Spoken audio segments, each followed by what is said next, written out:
let's talk a little bit about whole grain flour and what we mean by whole grain flour. It's like a topic that has a lot of question marks surrounding it. Like anything with food labeling, you don't really know what it means when people say whole grain, whole wheat, what all these things mean. Well, okay, so I'm in a field and I have wheat that's almost ready to harvest. The seed head's already so well developed that I can actually peel off the grain seeds. And now I'm left with a full seed, but it still has a husk on it. So I'm going to peel this husk and get to just the wheat berry. And now I have what basically proof gets from the farmer, a clean wheat berry that's been husked and threshed and separated. So it's just going to be this small berry that's left, this small seed. Now, this seed has three main parts. The outer layer is called the bran. It's where a lot of nutrients live. A lot of flavor lives in the bran. So when you associate the smell of wheat, that's actually the smell of bran. The bran takes up a good portion of the wheat, at least typically, I think about 30 to 40% is bran. The germ portion is the next layer, quite small. And then the center portion of the wheat, a little more than half, is a starchy endosperm that you can associate with white flour. So whole grain is some version of all three of those portions of the wheat berry in the flour: bran, germ, and endosperm.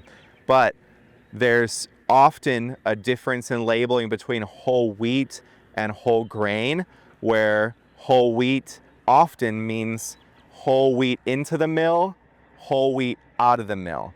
Full amount, like full amount of bran, full amount of germ, full amount of endosperm.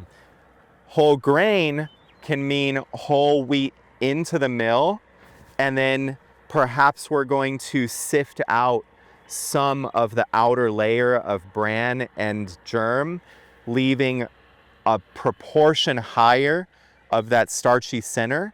So it means a lighter overall flour, a cleaner overall flour. What that means for bread is a fluffier, airier overall loaf. So the difference between whole grain and whole wheat means that you might not be getting the full grain in your final flour. We might be taking kind of the roughest portion out, because what ends up happening in our mill is when we take the clean seed and we actually add water first to the seed, we then let that water soak into the seed for a couple days. Then we run the seed through the mill, and that outer layer, outermost 15% layer of bran just strips away. When you feel that bran, you feel that it's quite rough. It has a different texture altogether. It's not a soft powder, but rather it's gritty and almost sandy when it goes down.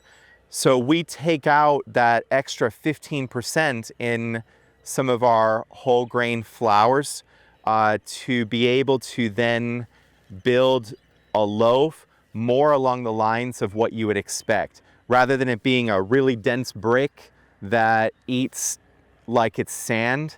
It's a really pleasant, almost custardy, velvety experience. And it's the difference between basically taking away the final 15%. So whole grain is just every component of the wheat berry is present. Whole wheat is the entire wheat berry is present. Now, what are you eating? Most likely neither of those if you're eating industrial bread of any kind, because steel flour mills, which represent 99.9% of all the flour out there, they are so effective at stripping away the entire bran and germ layer from the wheat berry that you're just left with the starchy center. And then you're just eating pure white flour. On our stone mill, it's quite literally impossible if you see the mill, because the whole grain goes in and then immediately gets ground into powder between two stones. So from that point forward, it's always going to contain all the different three parts of the berry. And the best we can do is use screens to sift out the roughest particles, the bigger pieces of bran that catch in the screen and don't allow finer flour through. So that's the difference between stone milling and steel milling, where steel milling is basically giving you pure white flour, and stone milling doesn't have the capability of giving you pure white flour. Again, why kind of the older technology makes more nutritious overall products for humans to consume. Yes, wealthy people in the past still used lighter flour just through screens. And it's the same thing we do today at Proof, is we use screens to make finer flour, and we also make plenty of whole wheat flour. So if we were to walk through the Coruscant field, that's whole berry in, whole berry out. We use whole Coruscant flour in our country sourdough.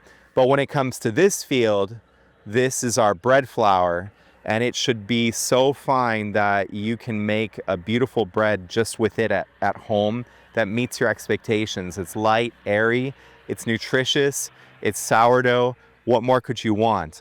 It's the perfect kind of medium between modern technology, meaning this is a modern grain. It's grown close together, it's a little shorter, it's wind resistant, but yet it's grown in an old school way, organically, milled on an old school mill, made with a ancient technology of bread making sourdough. That's Grain 101 in the wheat field with John this morning. Thank you for listening to this presentation.